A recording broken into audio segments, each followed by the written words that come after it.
Ibu sebagai cawapres saya gitu kan. Nah, Khofifah balik bertanya, ini Pak Jokowi, Pak Lurah kemana gitu kan, gitu. Nah, Prabowo bilang, Pak Mahfud ini tokoh anti korupsi segala macam, tapi suka bikin gaduh. Gaduh dalam arti tadi kan. karena ada undangan ke Khofifah untuk bertemu Bu Mega, yang menyampaikan tak lain tak bukan adalah Sekjen. Gitu kan, Hasto Kristianto gitu kan. Kalau ada waktu, itu yang membuat Khofifah ini kayaknya Prabowo nih yang lebih intens atau Tapi lagi-lagi tergantung. kalian bisa juga baca Siapa itu? Gue denger kayaknya Bang Philip ini. Mana Bang Philip? Bang Philip kayak batu keras itu ya?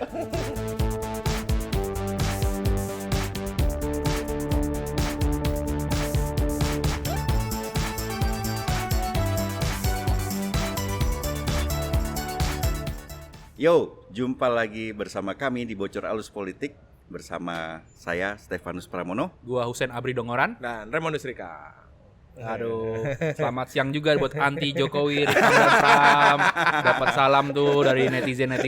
Kenapa kalian tuh anti Jokowi banget sih? Padahal dia Kenapa bisa gitu ya? Gua di komen tuh sempat baca juga. Itu Rikang bajunya mirip yang dipakai Kaisang waktu deklarasi gitu. Gua juga, oh ya bener juga gitu. Berarti Kaisang ngikutin lu ya. Netizen itu emang nggak melihat apa yang tidak kita lihat gitu. Jeli mereka. Jeli. Tapi mereka mempercayai apa yang mereka percaya aja kan. Kalau menurut gue sih berpolitik itu jangan terlalu serius. Jangan baper lah ya. Jangan baper. Jangan terlalu serius. Pinjam dulu 100. 200 lah gua Mas.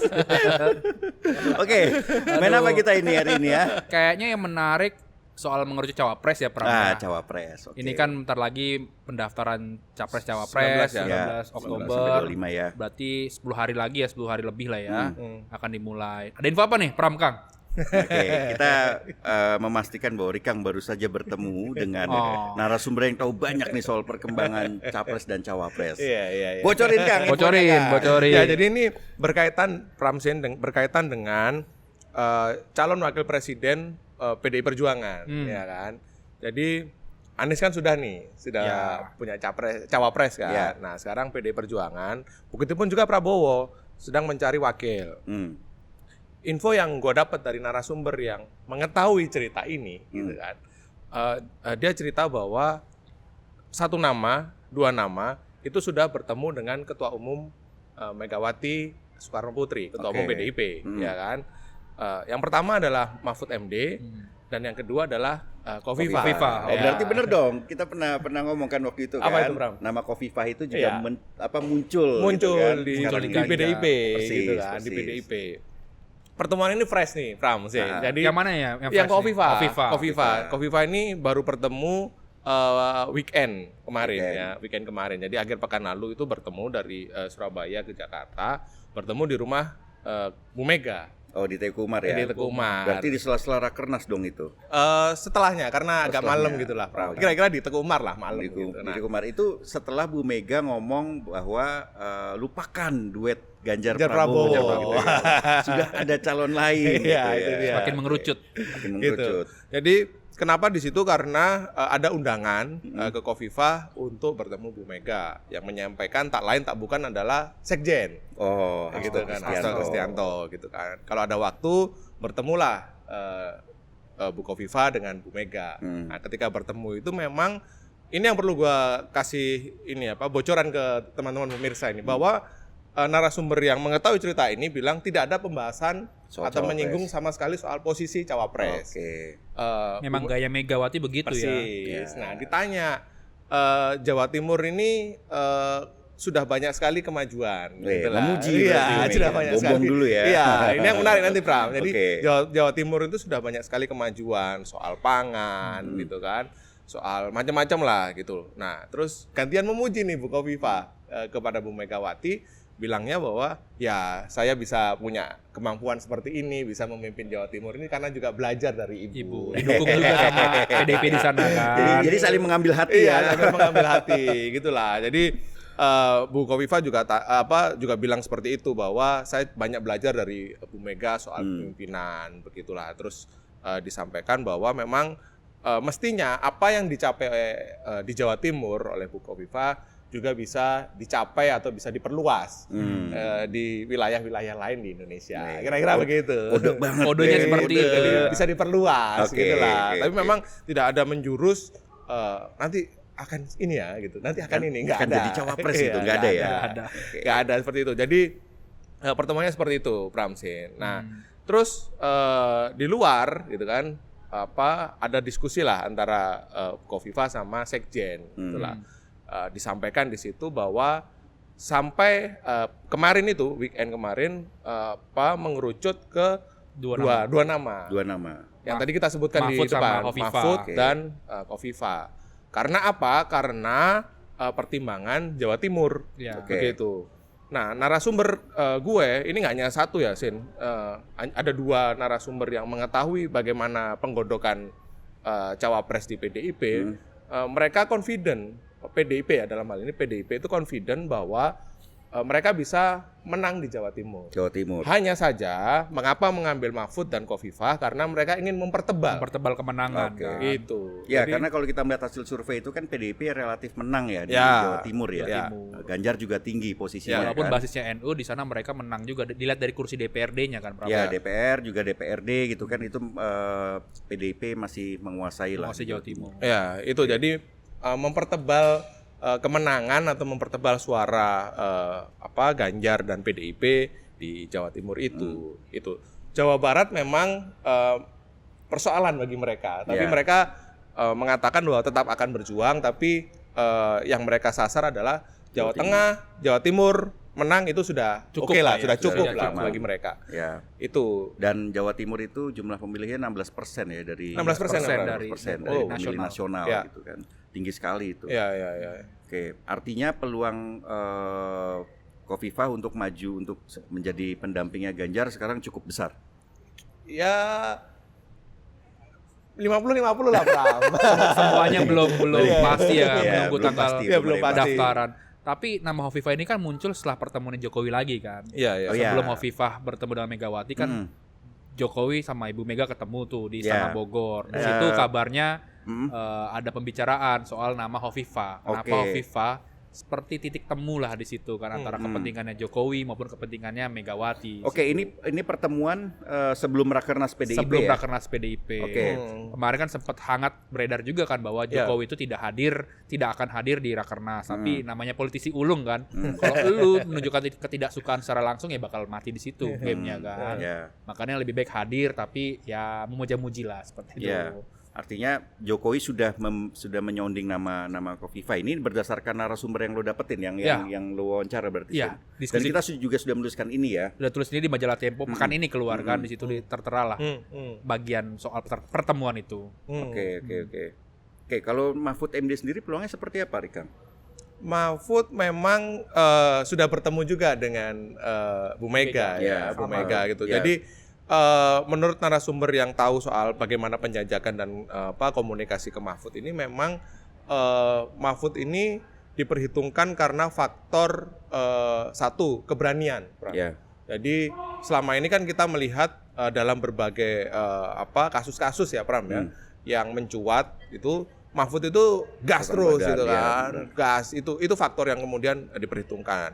Kemudian yang kedua secara nasional memang lebih diperhitungkan dalam arti punya suara yang lebih merata secara nasional ketimbang misalnya Khofifah begitu Khofifah ya. yang mangkel Khofifah memang ketua Muslimat NU gitu kan, gubernur Jawa Timur tapi itu sangat segmented. Ini kata narasumber gua ya. Jadi sangat segmented. Nah, Mahfud sendiri jauh lebih luas gitu kan. Sebaran suara dan pendukungnya. Itu yang membuat Mahfud menjadi salah satu kandidat atau peluangnya cukup diperhitungkan di PDIP. Rekam jejaknya juga cukup oke ya. Oke. Bagi netizen ya, bagi publik lah.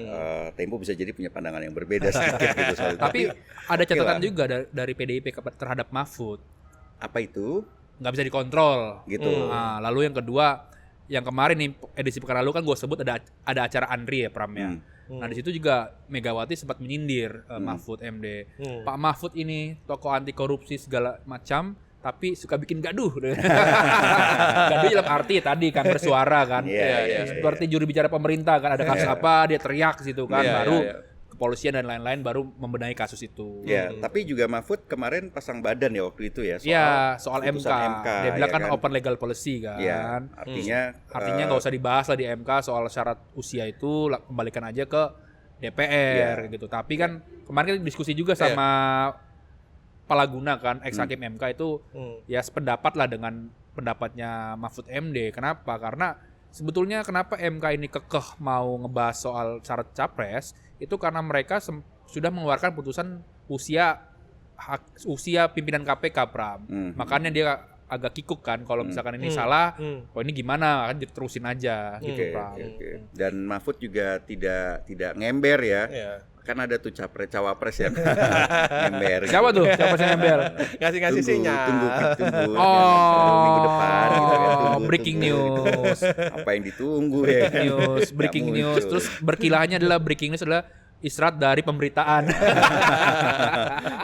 Oke. Nah, Pram, ini gue belum selesai nih. Apa? Lanjut. Jadi gimana? Kofifa itu memang dalam pekan-pekan ini itu dibicarakan di banyak forum gitulah.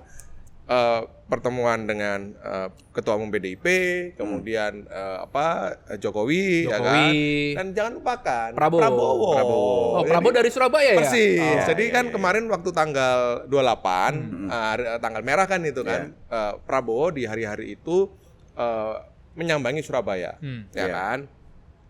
Mereka bertemu atau Prabowo bertemu dengan kiai-kiai atau ulama-ulama NU, gitu kan. Nah setelah itu bertemu Kofifa, ya kan. Nah ini gue cerita dulu nih di pertemuan di Sangrila dengan kiai-kiai itu memang kiai-kiai mengatakan bahwa ini kepergian Muhaimin di kubu Gerindra, di kubu Prabowo itu harus ditambal juga dari NU juga. Pukulan berat buat Gerindra kan. Persis. Dari pertemuan dengan kiai-kiai di Hotel Sangrila itu dibawalah masukan-masukan kiai ini oleh Prabowo ke Kofifa. Ini ada masukan-masukan dari para kiai ulama seperti ini, Bu, gitu kan. Ibu sebagai cawapres saya, gitu kan. Nah, Kofifa balik bertanya, ini Pak Jokowi, Pak Lurah kemana, gitu kan, gitu. Nah, Prabowo bilang itu nanti saya yang akan bicara, gitu kan. Tapi sama seperti cerita dulu ya. Iya, persis. Jadi Kofifa ini mengulang-ulang terus atau memberikan respon yang sama ketika Prabowo atau ada ajakan dari Prabowo untuk menjadi wakilnya gitu. Jadi Prabowo bilang nanti saya yang komunikasi. Kalau gitu saya menunggu perintah atau arahan dari Pak Jokowi atau Pak Lurah gitu kan gitu. Ya, informasi yang gue dapetin ya dari narasumber juga gitu yang tahu gitu bahwa sebelum pertemuan Prabowo dan Kofifa itu sebenarnya Prabowo itu sudah ngomong pada Jokowi, gitu kan.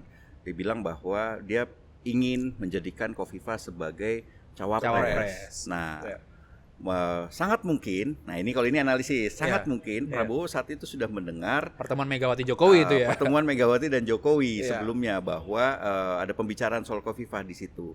Dan waktu itu Prabowo nih satu ditinggal Caimin. Ya kan, dua mau nyalonin Gibran susah juga karena keputusan MK-nya kan belum keluar dan kita sudah menuliskan itu bahwa kemungkinan besar MK akan memutuskan menolak uji materi soal usia capres gitu kan.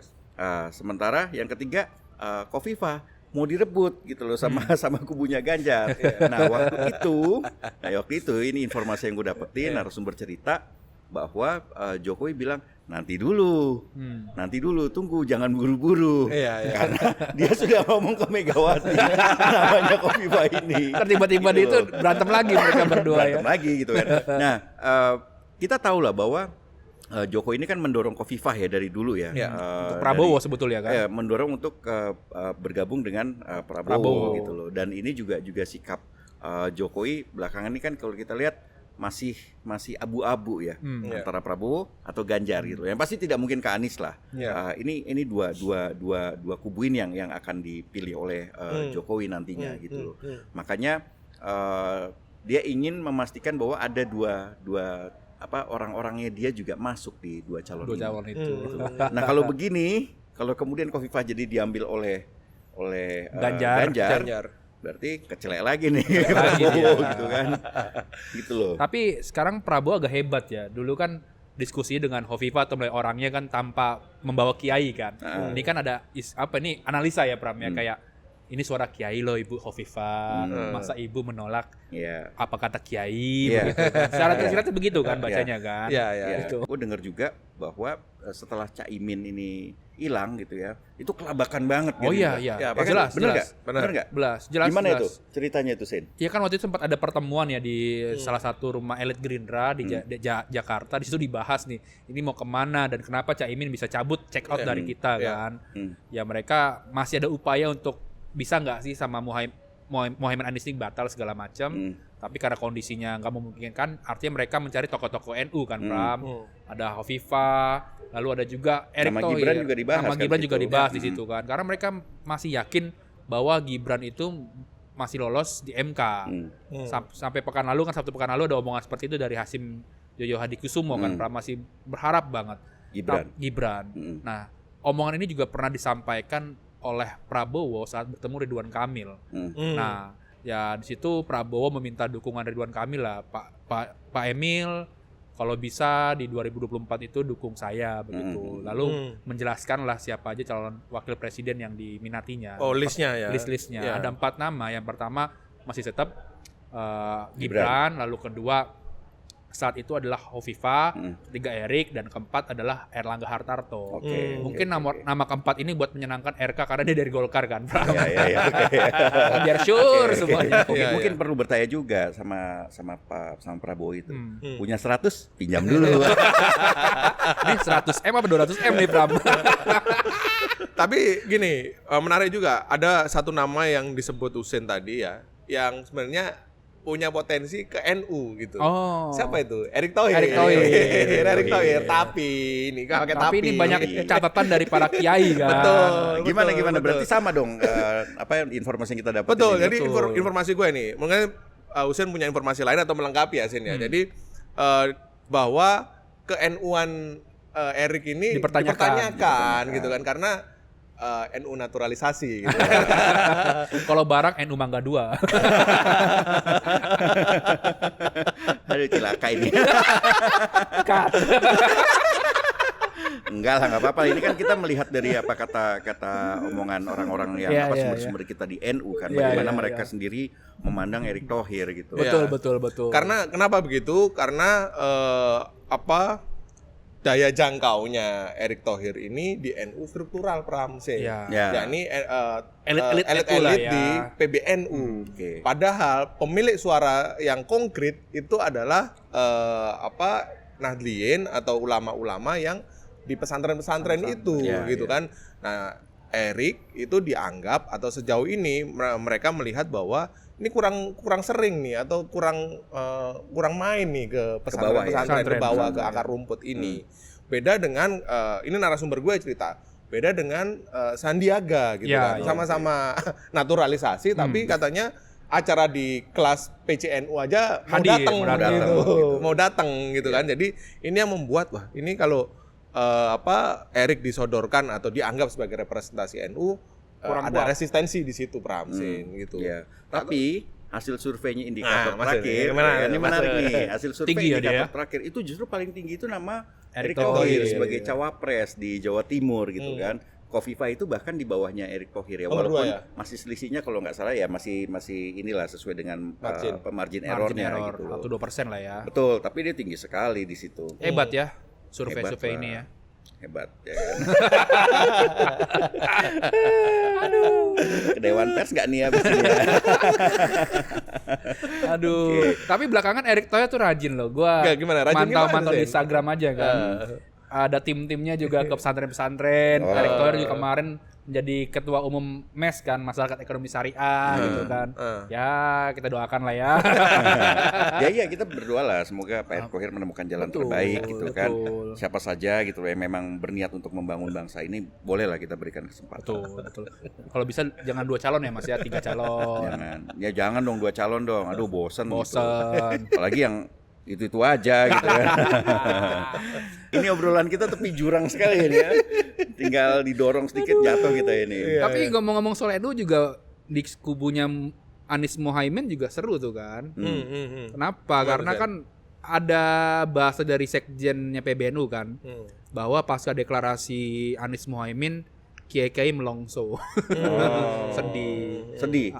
Ini bahasanya kan lagi kalau kondisi sekarang kan PBNU sama PKB lagi biasalah pertempuran di ruang opini kan. Ya karena memang secara ideologi, secara kurikulum segala macam di PBNU dengan PKS itu jauh berbeda. Oke, gitu. jadi kan lagi adalah PKS-nya grassroots ya di situ faktor ya. PKS-nya. Kalau ada PKS mungkin lebih smooth. Ya makanya mereka juga ya biasalah perang begitu. Lalu walaupun juga, ini loh Sen, orang cukup ada beberapa petinggi PKS itu yang sebenarnya kulturnya kultur NU. Ya, betul. Ya, tapi kan NU dianggap PKS dianggap Wahabi segala macam, itu masih tertanam oleh para pemikiran-pemikiran orang-orang NU Oke. Gitu. Ya di Jawa Timur juga ya begini. Jawa Timur juga karena gue ngobrol sama beberapa orang PKB dan juga orang NU, dia bilang ideologinya NU tuh dari dulu diajarkan lebih baik kita dekat dengan orang-orang nasionalis dibandingkan dengan kelompok agama-agama yang seperti Wahabi dan lain-lainnya begitu. Which is yang mereka narasikan adalah itu punya relasi ke PKS, Pram. Gitu.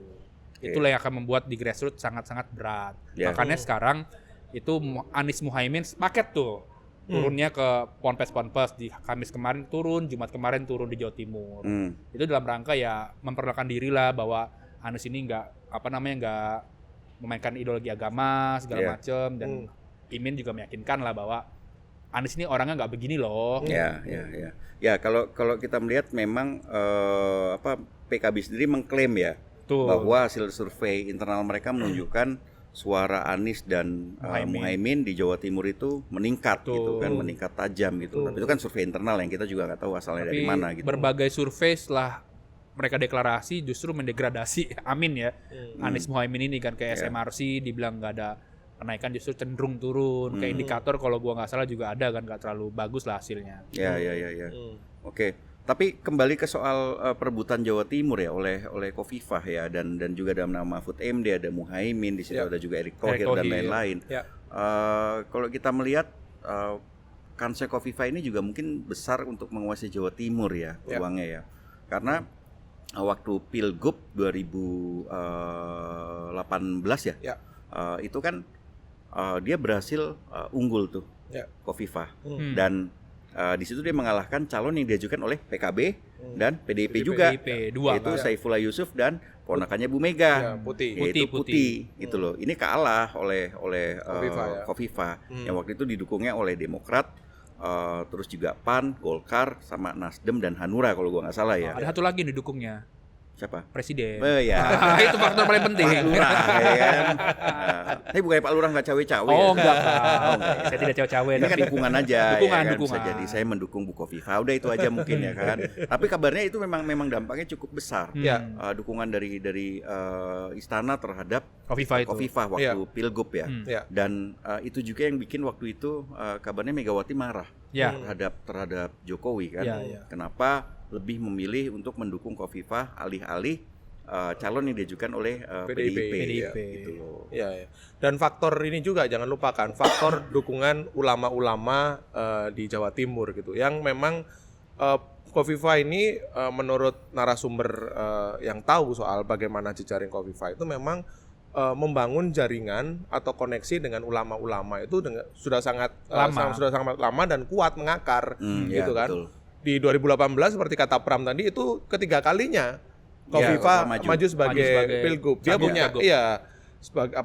punya modal sebelumnya dari dua Pilgub atau dua pilkada yang Khofifah kalah gitu.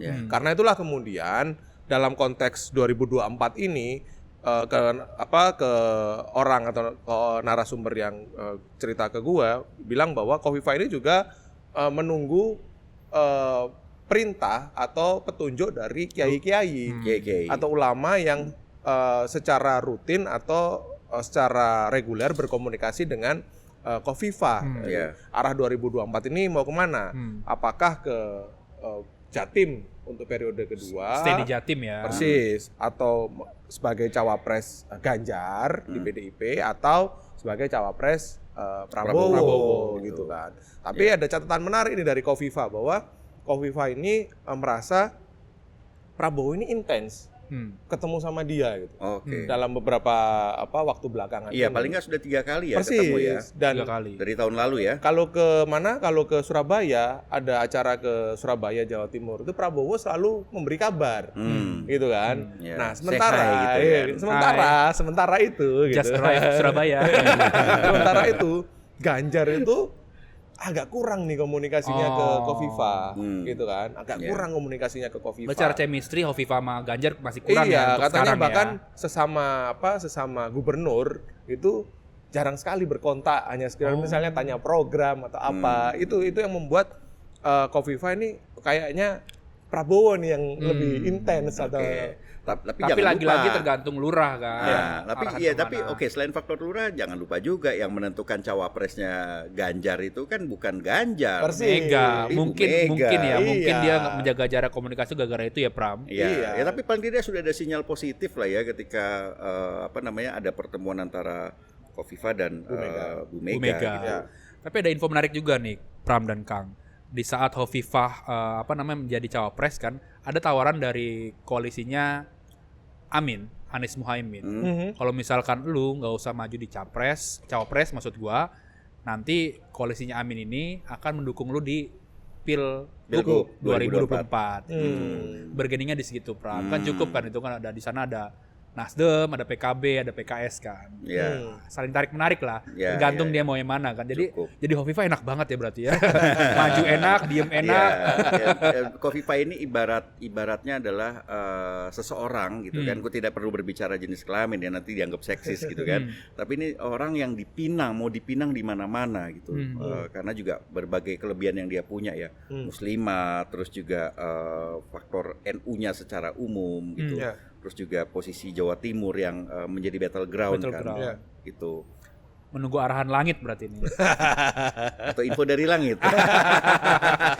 Bahasa-bahasa sama orang-orang itu arahan langit, Pram. Doa segala macam. Ya, mohon maaf kalau saya tidak terlalu paham soal itu, Hussein ya kan. Sekarang kalau kita melihat di kubunya Ganjar ini ada beberapa nama dan tadi sudah mengerucut 2 ya. Dua. Sebelumnya juga ada nama Andika Perkasa, ada Ridwan Kamil juga Ridwan Kamil, dan juga jangan lupa ada nama Sandiaga Uno. Untuk Nahdlatul Ulama. Uno. Nah, gimana itu? Sekarang kansnya seperti apa, Sen? Dengan melihat kondisi seperti sekarang kalau ini? Kalau sekarang kansnya kecil, tapi masih dipertimbangkan ulang bahasanya kan. Kenapa? Seperti tadi Kang bilang di awal kan bahwa Sandiaga ini rajin turun ke bawah ke PC-PCNU kan karena suaranya Sandi ini dianggap merata secara nasional ya, tidak kuat di Jakarta, tidak kuat di Jawa Barat, tapi merata saja begitu. Dan juga Sandi terkesan disukai sama pemilih-pemilih muda dan pemilih-pemilih emak-emak itu Sandi itu banyak banget itu kan. Karena kan Pilpres 2024 ini kan 52% kalau gua nggak salah kan pemilih barunya. Nah itu mungkin nanti akan menjadi bergeningnya Sandi kan, mungkin ke PDIP begitu. Lalu yang faktor kedua Sandi ini juga masih ditimbang-timbang karena adalah alasan 2019 kemarin, Bram. Karena dianggap dia yang mendanai kelompok-kelompok kanan. Dan bahkan kalau tarik sebelumnya di Pilkada Jakarta, Sandi juga disebut-sebut sebagai mendanai itu. Tapi Sandi kabarnya sudah menjelaskan itu ke elit-elit PDIP. Apa yang dijelaskan? Nggak mungkin lah saya itu merawat mereka, uang dari mana dan lain-lain gitu. Pram. Jadi ada faktor masa lalu juga pada 2019 ya yang bikin PDIP berpikir soal posisi Sandi ya. Betul. Nah tapi yang informasi yang gue dapetin TKN ya kan yang dipimpin oleh Arsyad Rashid itu sudah buat kalkulasi ya, mengkalkulasi. Gimana tuh ceritanya? Lu udah ketemu Arsyad kan? Gue ketemu Arsyad nih. Gimana? Gue ketemu Arsyad. Ceritalah kita ngobrol 2-3 jam lah itulah sampai malam, dan Arsyad cerita ke gue gitu kan bahwa sebagai tim pemenangan dia memang akan berkomunikasi dengan partai politik yang mendukung Ganjar gitu kan. Posisi dia sebagai ketua tim pemenangan nasional Ganjar Pranowo adalah membuat semacam matriks ya kan, matriks si A apa keunggulannya, apa kelemahannya, bagaimana elektabilitasnya, bagaimana popularitasnya si B, dan seterusnya. Inilah yang kemudian nanti akan dibawa, Arsyad cerita ke gue, inilah yang nanti yang akan dibawa oleh Arsyad ketika dia berkomunikasi dengan ketua umum. Di situ ada Mega, ada Pak Mardiono, ada Oso, Bang Oso, sama Pak Haritanu. Gitulah. Jadi disitulah perannya. Nah, ketika gue tanya siapa nih, dia bilang ya semua calon, semua nama yang masih ada chance ya, semua nama yang dibicarakan publik, yang kemudian mencuat namanya, itu akan masuk ke dalam hitungannya dia. Semua akan dibuat matriks oleh Arsyad. Itu yang gue bilang, dia bilang oleh Arsyad ke gue gitu. Berarti gitu. Ya masih ada peluang ya. Masih ada peluang. Belum kartu mati ya. Belum kartu mati gitulah. Semua menunggu sampai tanggal 29 Oktober. 25 tuh. 25 itu 19 sampai 25. 25. Ya. Gitu. Husein masih muda, ingatannya harus lebih bagus dong. Aduh, bagus. Sengaja gue ngetes aja, Bram. Bisa aja. Yang 100 enggak? 100 200 M. Nah, di kubunya Ganjar berarti mereka relatif lebih siap ya. Mereka punya beberapa pilihan, beberapa opsi yang kemudian bisa membantu pemenangan. Nah, tapi kayaknya kalau di kubunya Prabowo udah bingung mulai gitu. Kayaknya bingung. Galau deh, galau. Bener. Jadi narasumber gue yang tahulah bagaimana dinamika di lingkaran elitnya Prabowo gitu, bilang bahwa ini Prabowo lagi bingung.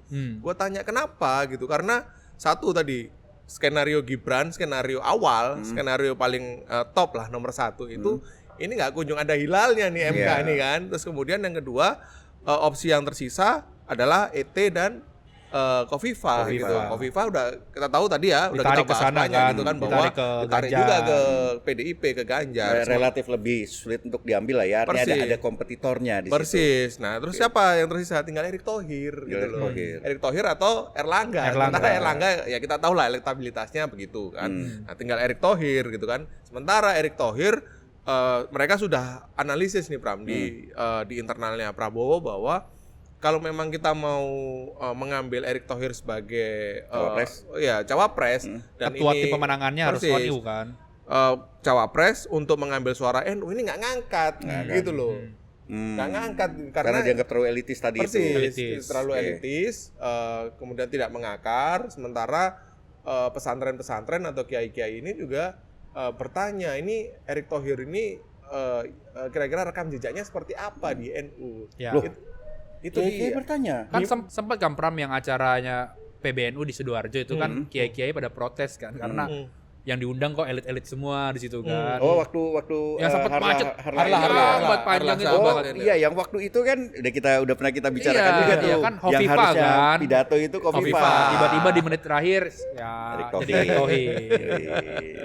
Itu dia. Jadi ada pertanyaan juga lah dari kiai-kiai dan ulama-ulama, terutama ulama-ulama pesantren ya. Di akar rumput, di grassroots itu, ini Erick Thohir ini kira-kira di bawah seperti apa? Itu yang menjadi pertanyaan. Itu yang membuat Prabowo pusing, Pram.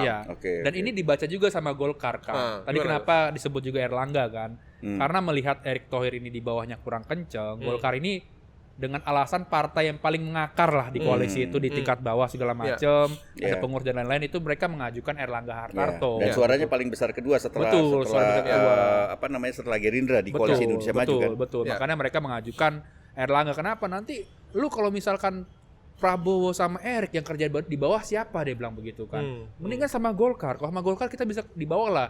Bisa menarik suara dan lain-lain begitu. Dan juga lu perlu diingat kalau Prabowo Erick Thohir dia akan mengulang kesalahan yang sama di 2014, yaitu Prabowo memilih Hatta Rajasa dari PAN juga kan. Erick kan di koalisi dia dari PAN nanti arahnya kan. Nah, di 2014 kan Prabowo sama Hatta Rajasa itu dari Gerindra dan PAN kan, Golkar di belakang, dan ya lu dukung tapi tidak di bawahnya nggak gerak tuh mesin gitu. Ya. Artinya peluangnya Erlangga kartunya masih hidup ya sekarang lagi. Dikit-dikit. Strum dikit ya. Tipis. Dan jangan lupa ada satu nama lagi. Siapa? Agus Harimurti Yudhoyono ya kan. Loh, secara kalau kita melihat elektabilitasnya lebih tinggi daripada Erlangga. Betul. Dan di Jawa Timur juga oke dia kan. Persis.